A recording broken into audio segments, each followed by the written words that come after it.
ನಮಸ್ಕಾರ. First tube ನ ಮತ್ತೊಂದು ವಿಡಿಯೋಗೆ ಸ್ವಾಗತ. ಭಾರತೀಯ ರಾಜಕಾರಣದಲ್ಲಿ ಸದ್ಯ ಎಲ್ಲರ ಮನಸ್ಸಿನಲ್ಲಿರುವಂತಹ ಅತಿ ದೊಡ್ಡ ಪ್ರಶ್ನೆ ಏನಂದ್ರೆ, ನರೇಂದ್ರ ಮೋದಿ ಅವರ ನಂತರ ಯಾರು ಭಾರತದಂತಹ 140 ಕೋಟಿ ಜನಸಂಖ್ಯೆಯುಳ್ಳಂತಹ ವಿಶ್ವದ ಅತಿ ದೊಡ್ಡ ಪ್ರಜಾಪ್ರಭುತ್ವ ರಾಷ್ಟ್ರವನ್ನ ಮುನ್ನಡೆಸುವಂತಹ ಆ ನಾಯಕ ಯಾರು? ಈ ಪ್ರಶ್ನೆಗೆ ದೆಹಲಿಯ ಅಧಿಕಾರಶಾಹಿ ಮೊಗಸಾಲಿಯಲ್ಲಿ, ಕಾಶಿಯ ಗಲ್ಲಿ ಗಲ್ಲಿಗಳಲ್ಲಿ ಮತ್ತು ಅಂತಾರಾಷ್ಟ್ರೀಯ ರಾಜಕೀಯ ವಿಶ್ಲೇಷಕರ ವಲಯದಲ್ಲಿ ಕೇಳಿ ಬರ್ತಾ ಇರುವಂತಹ ಆ ಒಂದೇ ಒಂದು ಹೆಸರು ಉತ್ತರ ಪ್ರದೇಶದ ಮುಖ್ಯಮಂತ್ರಿ ಯೋಗಿ ಆದಿತ್ಯನಾಥ್. ಹೌದು, ಕೇವಲ ಉತ್ತರ ಪ್ರದೇಶಕ್ಕಷ್ಟೇ ಸೀಮಿತವಾಗಿದ್ದಂತಹ ಯೋಗಿ ಆದಿತ್ಯನಾಥ್ ಅವರನ್ನ ಇದೀಗ ಗ್ಲೋಬಲ್ ಲೀಡರ್ ಆಗಿ ಭವಿಷ್ಯದ ಪ್ರಧಾನಿಯನ್ನಾಗಿ ಸಿದ್ಧಪಡಿಸಲಾಗ್ತಾ ಇದೆಯಾ? ಖಂಡಿತ ಹೌದು ಅನ್ನೋ ಬಲವಾದ ಸುಳಿವುಗಳು ಈಗ ಸಿಗ್ತಾ ಇವೆ. ಈ ಸುಳಿವು ಸಿಕ್ಕಿದ್ದು ಎಲ್ಲಿ ಗೊತ್ತಾ? ಯೋಗಿ ಆದಿತ್ಯನಾಥ್ ಅವರ ದಿಢೀರ್ ಜಪಾನ್ ಮತ್ತು ಸಿಂಗಪುರ್ ಪ್ರವಾಸದಲ್ಲೇ. ಸಾಮಾನ್ಯ ಮುಖ್ಯಮಂತ್ರಿಯೊಬ್ಬರ ವಿದೇಶಿ ಪ್ರವಾಸಕ್ಕೂ ಯೋಗಿ ಆದಿತ್ಯನಾಥ್ ಅವರ ಈ ಪ್ರವಾಸಕ್ಕೂ ಅಜಗಜಾಂತರ ವ್ಯತ್ಯಾಸವಿದೆ. ಈ ಪ್ರವಾಸದ ಹಿಂದಿನ ರಹಸ್ಯವೇನು? ದೆಹಲಿಯ ಹೈಕಮಾಂಡ್ ಯೋಗಿಜಿಗೆ ನೀಡಿದ ಆ ಸ್ಪೆಷಲ್ ಟಾಸ್ಕ್ ಆದ್ರೂ ಏನು? ಬುಲ್ಡೋಸರ್ ಬಾಬಾ ಅಂತಾನೆ ಕರೆಯಲ್ಪಡ್ತಾ ಇದ್ದಂತಹ ಸನ್ಯಾಸಿಯೊಬ್ರು ಇವತ್ತು ಜಗತ್ತಿನ ಟೆಕ್ನಾಲಜಿ ಹಬ್ಗಳಾಗಿರುವಂತಹ ಜಪಾನ್ ಮತ್ತು ಸಿಂಗಪುರ್ ನಲ್ಲಿ ಆರ್ಟಿಫಿಷಿಯಲ್ ಇಂಟೆಲಿಜೆನ್ಸ್ ಬಗ್ಗೆ, ಬುಲೆಟ್ ರೈಲ್ಗಳ ಬಗ್ಗೆ ಚರ್ಚೆ ನಡೀತಾ ಇರುವುದರ ಹಿಂದಿನ ಮಾಸ್ಟರ್ ಪ್ಲಾನ್ ಆದ್ರೂ ಏನು? ಹಾಗಾದ್ರೆ ಯೋಗಿ ಆದಿತ್ಯನಾಥ್ ಅವರನ್ನ ಪ್ರಧಾನಿಯನ್ನಾಗಿ ಮಾಡಲು RSS ಹೊರಟಿದ್ಯಾ? ಖುದ್ದು ಪ್ರಧಾನಿ ನರೇಂದ್ರ ಮೋದಿ ಅವರೇ ಯೋಗಿ ಅವರ ಹೆಸರನ್ನ ಶಿಫಾರಸು ಮಾಡಿದ್ದಾರಾ? ಈ ಎಲ್ಲ ಮಾಹಿತಿಯನ್ನು ಇವತ್ತಿನ ಈ ವಿಡಿಯೋದಲ್ಲಿ ನೋಡೋಣ. ಆದ್ರೆ ಅದಕ್ಕೂ ಮುನ್ನ ನಿಮ್ಗೆ ಏನನ್ಸುತ್ತೆ? ಮುಂದಿನ ಪ್ರಧಾನಿಯಾಗಿ ಯೋಗಿ ಆದಿತ್ಯನಾಥ್ ಅವರನ್ನ ಆಯ್ಕೆ ಮಾಡ್ಬೇಕಾ? ಹೌದು ಅಂತಾದ್ರೆ ಎಸ್ ಅಂತ ಕಮೆಂಟ್ ಮಾಡಿ ಹಾಗೂ ವಿಡಿಯೋಗೆ ಲೈಕ್ ಕೊಡಿ. ನೀವು ನಮ್ಮ ಚಾನಲ್ಗೆ ಹೊಸಬರಾಗಿದ್ರೆ ಈ ಕೂಡಲೇ ಸಬ್ಸ್ಕ್ರೈಬ್ ಮಾಡಿಕೊಂಡು ಬೆಲ್ ಐಕಾನ್ ಅನ್ನು ಪ್ರೆಸ್ ಮಾಡಿ. ಉತ್ತರ ಪ್ರದೇಶ ಒಂದು ಕಾಲದಲ್ಲಿ ಬಿಮಾರು ರಾಜ್ಯಗಳ ಪಟ್ಟಿಯಲ್ಲಿದ್ದಂತಹ ಗುಂಡಾ ರಾಜ್ಯ ಮತ್ತು ಭ್ರಷ್ಟಾಚಾರಕ್ಕೆ ಹೆಸರಾಗಿದ್ದಂತಹ ರಾಜ್ಯ. ಆದ್ರೆ 2017ರಲ್ಲಿ ಯೋಗಿ ಆದಿತ್ಯನಾಥ್ ಅವರು ಅಧಿಕಾರಕ್ಕೆ ಬಂದ ನಂತರ ಉತ್ತರ ಪ್ರದೇಶದ ಚಿತ್ರಣವೇ ಬದಲಾಗಿದೆ. ಈಗ ಯೋಗಿಜಿಯವರ ಮುಂದಿನ ಗುರಿ ಏನ್ ಗೊತ್ತಾ? ಉತ್ತರ ಪ್ರದೇಶವನ್ನ $1 ಟ್ರಿಲಿಯನ್ ಆರ್ಥಿಕತೆಯನ್ನಾಗಿ ಮಾಡುವುದು. ಇದು ಕೇವಲ ಮಾತಲ್ಲ, ಇದಕ್ಕಾಗಿ ಅವರು ಬೃಹತ್ ಯೋಜನೆಯನ್ನೇ ರೂಪಿಸಿದ್ದಾರೆ. ಈ ಗುರಿಯನ್ನ ಸಾಧಿಸಲು ಬೇಕಾಗಿರೋದು ಲಕ್ಷ ಲಕ್ಷ ಕೋಟಿ ರೂಪಾಯಿಗಳ ವಿದೇಶಿ ಹೂಡಿಕೆ. ಇದೇ ಕಾರಣಕ್ಕಾಗಿ ಯೋಗಿ ಆದಿತ್ಯನಾಥ್ ಅವರು 4 ದಿನಗಳ ಕಾಲ ಸಿಂಗಪುರ್ ಮತ್ತು ಜಪಾನ್ ಪ್ರವಾಸವನ್ನ ಕೈಗೊಂಡಿದ್ದಾರೆ. ಈ ಪ್ರವಾಸದಲ್ಲಿ ಅವರು ಸುಮ್ಮನೆ ಪ್ರವಾಸಿ ತಾಣಗಳನ್ನು ನೋಡಲು ಹೋಗಿಲ್ಲ, ಬದಲಾಗಿ ಜಪಾನ್ನ ಬೃಹತ್ ಕೈಗಾರಿಕೋದ್ಯಮಿಗಳು, ಸಿಂಗಪುರದ ಟೆಕ್ ದೈತ್ಯರೊಂದಿಗೆ ಮುಖಾಮುಖಿ ಚರ್ಚೆ ನಡೆಸಿದ್ದಾರೆ. ಅಚ್ಚರಿಯ ವಿಚಾರ ಏನಂದ್ರೆ, ಹಿಂದುತ್ವದ ಫೈರ್ ಬ್ರ್ಯಾಂಡ್ ನಾಯಕ ಅಂತಾನೆ ಬಿಂಬಿತವಾಗಿದ್ದಂತಹ ಯೋಗಿಜಿ ಜಪಾನ್ ನಲ್ಲಿ ಮಾತನಾಡಿದ್ದು ಕೇವಲ ಧರ್ಮದ ಬಗ್ಗೆ ಅಲ್ಲ, ಬದಲಾಗಿ ಆರ್ಟಿಫಿಷಿಯಲ್ ಇಂಟೆಲಿಜೆನ್ಸ್ ಬಗ್ಗೆ, ಡೇಟಾ ಸೆಂಟರ್ ಗಳ ಬಗ್ಗೆ, ರೋಬೋಟಿಕ್ಸ್ ಮತ್ತು ಬುಲೆಟ್ ರೈಲುಗಳ ಬಗ್ಗೆ. ಸಿಂಗಪುರದ ಹೂಡಿಕೆದಾರರಿಗೆ ಉತ್ತರ ಪ್ರದೇಶದಲ್ಲಿ ಹೂಡಿಕೆ ಮಾಡಲು ಇರುವಂತಹ ಪೂರಕ ವಾತಾವರಣ, ಸಿಂಗಲ್ ವಿಂಡೋ ಸಿಸ್ಟಮ್, ಬದಲಾಗಿರುವಂತಹ ಕಾನೂನು ಸುವ್ಯವಸ್ಥೆಗಳ ಬಗ್ಗೆ ವಿವರಿಸಿದ್ದಾರೆ. ಉತ್ತರ ಪ್ರದೇಶದಲ್ಲಿ ಹೂಡಿಕೆ ಮಾಡಿದ್ರೆ ನಿಮ್ಮ ಹಣಕ್ಕೆ ಮತ್ತು ಆಸ್ತಿಗಳಿಗೆ 100ಕ್ಕೆ 100 ಭದ್ರತೆ ನೀಡುವ ಜವಾಬ್ದಾರಿ ನನ್ನದು ಅಂತ ಅಭಯವನ್ನ ನೀಡಿದ್ದಾರೆ. ಜಪಾನ್ ಮತ್ತು ಸಿಂಗಪುರದ ಕಂಪನಿಗಳು ಯೋಗಿಜಿಯವರ ಈ ಬದ್ಧತೆಯನ್ನು ನೋಡಿ ದಂಗಾಗಿದ್ದಾವೆ. ಒಬ್ಬ ಸನ್ಯಾಸಿ ಆಧುನಿಕ ತಂತ್ರಜ್ಞಾನದ ಬಗ್ಗೆ ಇಷ್ಟೊಂದು ಆಳವಾದ ಜ್ಞಾನ ಹೊಂದಿರಲು ಹೇಗೆ ಸಾಧ್ಯ ಅಂತ ಜಪಾನ್ನ ಉದ್ಯಮಿಗಳೇ ಶಾಕ್ ಆಗಿದ್ದಾರೆ. ಇನ್ನು ಈ ಪ್ರವಾಸದ ಮತ್ತೊಂದು ಅತ್ಯಂತ ರೋಚಕ ಸಂಗತಿ ಏನಂದ್ರೆ, ಯೋಗಿಜಿಯವರ ವೇಷಭೂಷಣ. ಸಾಮಾನ್ಯವಾಗಿ ನಮ್ಮ ದೇಶದ ಯಾವುದೇ ಮುಖ್ಯಮಂತ್ರಿ ಅಥವಾ ರಾಜಕಾರಣಿ ವಿದೇಶಿ ಪ್ರವಾಸ ಕೈಗೊಂಡಿದ್ರೆ ಅಂತಾರಾಷ್ಟ್ರೀಯ ಮಟ್ಟದ ಸಭೆಗಳಲ್ಲಿ ಭಾಗವಹಿಸುವಾಗ ಪಾಶ್ಚಿಮಾತ್ಯ ಶೈಲಿಯ ಸೂಟ್ ಬೂಟ್ ಅನ್ನು ಧರಿಸುತ್ತಾರೆ. ಅದನ್ನೇ ಒಂದು ಸ್ಟೇಟಸ್ ಸಿಂಬಲ್ ಎಂದು ಭಾವಿಸಲಾಗುತ್ತೆ. ಆದ್ರೆ ಯೋಗಿ ಆದಿತ್ಯನಾಥ್ ಎಲ್ಲಿಯೂ ಕೂಡ ತಮ್ಮನ್ನ ತಾವು ಬಿಟ್ಟುಕೊಟ್ಟಿಲ್ಲ.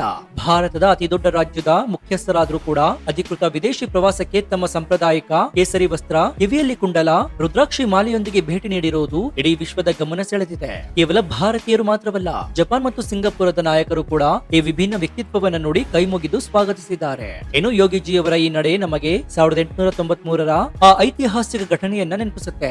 ಅವತ್ತು ಚಿಕಾಗೋದಲ್ಲಿ ನಡೆದಂತಹ ವಿಶ್ವ ಧರ್ಮ ಸಮ್ಮೇಳನದಲ್ಲಿ ಸ್ವಾಮಿ ವಿವೇಕಾನಂದರು ಇದೇ ರೀತಿ ಕೇಸರಿ ವಸ್ತ್ರವನ್ನ ಧರಿಸಿ ಹೋಗಿದ್ರು. ಅವತ್ತು ಪಾಶ್ಚಿಮಾತ್ಯರು ಆ ವಸ್ತ್ರವನ್ನ ನೋಡಿ ಕೀಳಾಗಿ ಕಂಡಿದ್ರು. ಆದ್ರೆ ವಿವೇಕಾನಂದರ ಜ್ಞಾನ ಮತ್ತು ವಾಕ್ಚಾತುರ್ಯವನ್ನ ನೋಡಿ ವಿಶ್ವವೇ ಅವರ ಪಾದದ ಬುಡದಲ್ಲಿ ಕೂರುವಂತೆ ಮಾಡಿತ್ತು. ಇವತ್ತು ಯೋಗಿ ಆದಿತ್ಯನಾಥ್ ಅವರು ಅದೇ ಕೇಸರಿ ವಸ್ತ್ರದೊಂದಿಗೆ ಜಗತ್ತಿನ ಆರ್ಥಿಕ ಬಲಿಷ್ಠ ರಾಷ್ಟ್ರಗಳ ಮುಂದೆ ನಿಂತು ಕೋಟ್ಯಾಂತರ ರೂಪಾಯಿ ಡಾಲರ್ ಹೂಡಿಕೆಯನ್ನ ತಮ್ಮ ರಾಜ್ಯದತ್ತ ಸೆಳೀತಾ ಇದ್ದಾರೆ. ಇದು ಕೇವಲ ಉತ್ತರ ಪ್ರದೇಶದ ಹೆಮ್ಮೆಯಲ್ಲ, ಇಡೀ ಭಾರತದ ಸನಾತನ ಸಂಸ್ಕೃತಿಯ ಹೆಮ್ಮೆ. ನನ್ನ ಉಡುಪು ನನ್ನ ಹೆಮ್ಮೆ, ನನ್ನ ಸಂಸ್ಕೃತಿ ನನ್ನ ಅಸ್ಮಿತೆ ಅಂತ ಯೋಗಿಜಿ ಅವರು ಯಾವುದೇ ಮುಚ್ಚುಮರೆ ಇಲ್ಲದೆ ಜಾಗತಿಕ ವೇದಿಕೆಯಲ್ಲಿ ಸಾರಿದ್ದಾರೆ. ಈಗ ನಾವು ಈ ವಿಡಿಯೋದ ಅತ್ಯಂತ ಪ್ರಮುಖ ಘಟ್ಟಕ್ಕೆ ಬಂದಿದ್ದೀವಿ. ಯೋಗಿ ಆದಿತ್ಯನಾಥ್ ಭವಿಷ್ಯದ ಪ್ರಧಾನಿ ಅಂತ ನಾವು ಹೇಳ್ತಾ ಇರುವುದು ಕೇವಲ ಗಾಳಿಯಲ್ಲಿ ಗುಂಡು ಹಾಡಿಸುವ ಮಾತಲ್ಲ. ಇದ್ರ ಹಿಂದೆ ಒಂದು ಸ್ಪಷ್ಟವಾದ ಪ್ಯಾಟ್ರನ್ ಇದೆ, ಒಂದು ರಾಜಕೀಯ ತಂತ್ರಗಾರಿಕೆ ಕೂಡ ಇದೆ. ಫ್ಲಾಶ್ ಬ್ಯಾಕ್ ಗೆ ಹೋಗೋದಾದ್ರೆ, ನರೇಂದ್ರ ಮೋದಿ ಅವರು ಗುಜರಾತ್ ಮುಖ್ಯಮಂತ್ರಿಯಾಗಿದ್ದಾಗ ಅವರ ಇಮೇಜ್ ಹೇಗಿತ್ತು? ಕೇವಲ ಒಬ್ಬ ಕಟ್ಟ ಹಿಂದುತ್ವವಾದಿ ನಾಯಕ ಎಂದಷ್ಟೇ ಇತ್ತು. ಆದ್ರೆ ಮೋದಿಜಿ ಅವರು ಪ್ರಧಾನಿ ಪಟ್ಟದತ್ತ ಕಣ್ಣಾಡಿಸಿದಾಗ ಮೊದಲು ಮಾಡಿದ್ದೇನು, ತಮ್ಮ ಇಮೇಜ್ ಅನ್ನು ಬದಲಾಯಿಸಿಕೊಂಡ್ರು. ವೈಬ್ರೆಂಟ್ ಗುಜರಾತ್ ಎಂಬಂತಹ ಬೃಹತ್ ಅಭಿಯಾನವನ್ನ ಶುರು ಮಾಡ್ತಾರೆ. ಜಾಗತಿಕ ಹೂಡಿಕೆದಾರರನ್ನ ಗುಜರಾತ್ಗೆ ಕರೆತರ್ತಾರೆ. ನಿಮಗೆ ಗೊತ್ತಿರಲಿ, ಮೋದಿ ಅವರು ತಮ್ಮ ಇಮೇಜ್ ಬದಲಾಯಿಸಲು ಮತ್ತು ವಿದೇಶಿ ಹೂಡಿಕೆ ತರಲು ತಮ್ಮ ಮೊದಲ ಪ್ರಮುಖ ವಿದೇಶಿ ಪ್ರವಾಸವನ್ನ ಮಾಡಿದ್ದು ಇದೇ ಜಪಾನ್ ದೇಶಕ್ಕೆ. ಹೌದು, ಅವತ್ತು ಪ್ರಧಾನಿ ಜಪಾನ್ಗೆ ಹೋಗಿ ಸಿಂಜೋ ಅಬೆ ಅವರೊಂದಿಗೆ ಉತ್ತಮ ಬಾಂಧವ್ಯವನ್ನ ಬೆಳೆಸ್ಕೊಳ್ತಾರೆ. ಈಗ ಯೋಗಿ ಆದಿತ್ಯನಾಥ್ ಮಾಡ್ತಾ ಇರೋದೇನು, ಅದೇ ಮೋದಿ ಮಾಡೆಲ್ ಅನ್ನ ಯಥಾವತ್ತಾಗಿ ಪಾಲಿಸ್ತಾ ಇದ್ದಾರೆ. ಮೋದಿ ಅವರ ವೈಬ್ರೆಂಟ್ ಗುಜರಾತ್ ಮಾದರಿಯಲ್ಲಿಯೇ ಯೋಗಿಜಿ ಅವರು ಇನ್ವೆಸ್ಟ್ ಯುಪಿ ಮತ್ತು ಯುಪಿ ಗ್ಲೋಬಲ್ ಇನ್ವೆಸ್ಟರ್ಸ್ ಸಮಿಟ್ ಅನ್ನ ಜಾರಿಗೆ ತಂದಿದ್ದಾರೆ. ಅವತ್ತು ಮೋದಿ ಜಪಾನ್ಗೆ ಹೋಗಿದ್ರು, ಇವತ್ತು ಯೋಗಿಜಿ ಅವರು ಕೂಡ ಅದೇ ಜಪಾನ್ ಮತ್ತು ಸಿಂಗಾಪುರಕ್ಕೆ ಹೋಗಿದ್ದಾರೆ. ರಾಷ್ಟ್ರೀಯ ನಾಯಕರಾಗಬೇಕಾದ್ರೆ ಕೇವಲ ಒಂದು ರಾಜ್ಯದ, ಕೇವಲ ಒಂದು ಧರ್ಮದ ನಾಯಕರಾದ್ರೆ ಸಾಲದು. ಆರ್ಥಿಕತೆಯನ್ನು ನಿಭಾಯಿಸುವ ತಾಕತ್ತು, ಜಾಗತಿಕ ನಾಯಕರೊಂದಿಗೆ ವ್ಯವಹರಿಸುವ ಕೌಶಲ್ಯ ಇರಬೇಕು ಎಂಬುದನ್ನ ದೆಹಲಿಯ ಹೈಕಮಾಂಡ್ ಯೋಗಿಜಿಗೆ ಮನವರಿಕೆ ಮಾಡಿಕೊಟ್ಟಿದ್ದಾರೆ. ಆ ನಿಟ್ಟಿನಲ್ಲಿಯೇ ಯೋಗಿ ಅವರನ್ನ ಈಗ ಗ್ಲೋಬಲ್ ಲೀಡರ್ ಆಗಿ ಪ್ರೊಜೆಕ್ಟ್ ಮಾಡಲಾಗ್ತಾ ಇದೆ. ಇನ್ನು ಉತ್ತರ ಪ್ರದೇಶದ ಹೊರಗೆ ಕುಳಿತಿರುವಂತಹ ನಮಗೆ ಮತ್ತು ವಿರೋಧ ಪಕ್ಷದವರಿಗೆ ಮಾಧ್ಯಮಗಳಲ್ಲಿ ತೋರಿಸುವ ಯೋಗಿಜಿ ಅಂದ್ರೆ ಯಾರು? ಬರೀ ಬುಲ್ಡೋಸರ್ ಬಾಬಾ, ಗುಂಡಗಳನ್ನ ಎನ್ಕೌಂಟರ್ ಮಾಡಿಸುವವರು, ಅಪರಾಧಿಗಳ ಮನೆಯನ್ನ ಕೆಡುವವರು. ಹೌದು, ಉತ್ತರ ಪ್ರದೇಶದಂತಹ ರಾಜ್ಯವನ್ನ ಹತೋಟಿಗೆ ತರಲು ಅಲ್ಲಿನ ಕಾಡು ಮೇಡುಗಳಲ್ಲಿ ಅಡಗಿರುವಂತಹ ಮಾಫಿಯಾಗಳನ್ನ ಮಟ್ಟ ಹಾಕಲು ಆ ಕಠಿಣ ಕ್ರಮಗಳು ಅನಿವಾರ್ಯವಾಗಿತ್ತು. ಆದ್ರೆ ಯೋಗಿಜಿಯವರ ಆಡಳಿತ ಕೇವಲ ಆ ಬುಲ್ಡೋಸರ್ಗೆ ಸೀಮಿತವಾಗಿಲ್ಲ. ವಾಸ್ತವದಲ್ಲಿ ಇಂದು ಉತ್ತರ ಪ್ರದೇಶ ಭಾರತದ ಇನ್ಫ್ರಾಸ್ಟ್ರಕ್ಚರ್ ಕ್ಯಾಪಿಟಲ್ ಆಗಿ ಬದಲಾಗ್ತಾ ಇದೆ. ಇವತ್ತು ಭಾರತದಲ್ಲಿ ಅತಿ ಹೆಚ್ಚು ಎಕ್ಸ್ಪ್ರೆಸ್ ವೇಗಳಿರುವಂತಹ ರಾಜ್ಯ ಯಾವ್ದು ಗೊತ್ತಾ? ಅದು ಯೋಗಿ ಆದಿತ್ಯನಾಥ್ ಅವರು ಆಳ್ತಾ ಇರುವಂತಹ Uttar Pradesh. Purvanchal expressway, Ganga expressway, Bundelkhand expressway, ಹೀಗೆ ಇಡೀ ರಾಜ್ಯದ ಮೂಲೆ ಮೂಲೆವರೆಗೂ ಕೂಡ ಸುಸಜ್ಜಿತವಾದ ರಸ್ತೆಗಳ ಜಾಲವನ್ನ ನಿರ್ಮಿಸಲಾಗಿದೆ. ಇದಷ್ಟೇ ಅಲ್ಲ, 5 ಅಂತಾರಾಷ್ಟ್ರೀಯ ವಿಮಾನ ನಿಲ್ದಾಣಗಳನ್ನ ಹೊಂದಿರುವಂತಹ ಭಾರತದ ಏಕೈಕ ರಾಜ್ಯವಾಗಿ ಯುಪಿ ಹೊರಹೊಮ್ಮಿದೆ.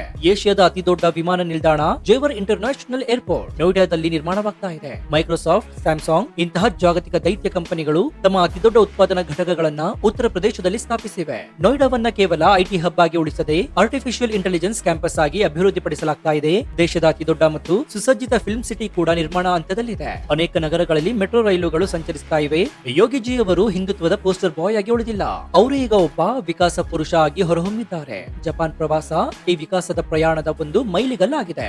ಇದೆಲ್ಲದರ ನಡುವೆ ದೆಹಲಿಯ ಲ್ಯೂಟಿಯನ್ಸ್ ಮಾಧ್ಯಮಗಳು ಮತ್ತು ಕೆಲವು ವಿರೋಧ ಪಕ್ಷದ ನಾಯಕರು ಒಂದು ಸುಳ್ಳು ನರೇಟಿವ್ ಅನ್ನ ಕಟ್ಟಲು ಪ್ರಯತ್ನಿಸ್ತಾನೆ ಇದ್ದಾರೆ. ನರೇಂದ್ರ ಮೋದಿ ಮತ್ತು ಯೋಗಿ ಆದಿತ್ಯನಾಥ್ ಅವರೇ ಸಂಬಂಧ ಸರಿಯಿಲ್ಲ. ಅಮಿತ್ ಶಾ ಅವರು ಯೋಗಿಜಿ ಅವರನ್ನ ತುಳಿಯಲು ನೋಡ್ತಾ ಇದ್ದಾರೆ. ಯೋಗಿ ಕೇವಲ ಮಂದಿರ ಮಸೀದಿ ರಾಜಕೀಯ ಮಾಡ್ತಾ ಇದ್ದಾರೆ. ಅವರಿಗೆ ಆರ್ಥಿಕತೆ, ವಿದೇಶಿ ಬಂಡವಾಳ ತರುವ ಜ್ಞಾನವಿಲ್ಲ ಅಂತ ಅಪಪ್ರಚಾರ ಮಾಡ್ತಾ ಇದ್ದಾರೆ. ಆದ್ರೆ ಯೋಗಿ ಆದಿತ್ಯನಾಥ್ ಅವರು ತಮ್ಮ ಕೆಲಸದ ಮೂಲಕವೇ ಈ ಎಲ್ಲಾ ಟೀಕಾಕಾರರ ಬಾಯನ್ನ ಮುಚ್ಚಿಸಿದ್ದಾರೆ. ಪ್ರಧಾನಿ ನರೇಂದ್ರ ಮೋದಿ ಅವರ ಸಂಪೂರ್ಣ ಬೆಂಬಲ ಮತ್ತು ಮಾರ್ಗದರ್ಶನವಿಲ್ಲದೆ ಇಷ್ಟೊಂದು ದೊಡ್ಡ ಮಟ್ಟದ ವಿದೇಶಿ ಪ್ರವಾಸ ಮತ್ತು ಜಾಗತಿಕ ಹೂಡಿಕೆದಾರರ ಸಮಾವೇಶ ನಡೆಸಲು ಸಾಧ್ಯನಾ? ಖಂಡಿತ ಇಲ್ಲ. ಮೋದಿ ಅವರು ತಾವೇ ಖುದ್ದಾಗಿ ಯೋಗಿ ಆದಿತ್ಯನಾಥ್ ಅವರನ್ನ ತಮ್ಮ ಉತ್ತರಾಧಿಕಾರಿಯನ್ನಾಗಿ, ಭವಿಷ್ಯದ ಪ್ರಧಾನಿಯನ್ನಾಗಿ ತಯಾರು ಮಾಡ್ತಾ ಇದ್ದಾರೆ ಎನ್ನುವುದಕ್ಕೆ ಈ ಬೆಳವಣಿಗೆಗಳೇ ಸಾಕ್ಷಿ. ಇನ್ನು ರಾಜಕಾರಣದಲ್ಲಿ ಟೈಮಿಂಗ್ ಬಹಳ ಮುಖ್ಯ. 2024ರ ಲೋಕಸಭಾ ಚುನಾವಣೆಯ ನಂತರ ಮುಂದಿನ 10 ವರ್ಷಗಳ ಭವಿಷ್ಯವನ್ನ ಬಿಜೆಪಿ ಈಗಾಗಲೇ ಬರೀತಾ ಇದೆ. ಹಿಂದುತ್ವದ ಅಜೆಂಡಾವನ್ನ ಗಟ್ಟಿಯಾಗಿ ಹಿಡಿದುಕೊಂಡೇ ಅಷ್ಟೇ ಪ್ರಬಲವಾಗಿ ಅಭಿವೃದ್ಧಿಯ ಮಂತ್ರವನ್ನ ಜಪಿಸುವ ಏಕೈಕ ನಾಯಕ ಅಂದ್ರೆ ಅದು ಯೋಗಿ ಆದಿತ್ಯನಾಥ್ ಅವರು ಮಾತ್ರ.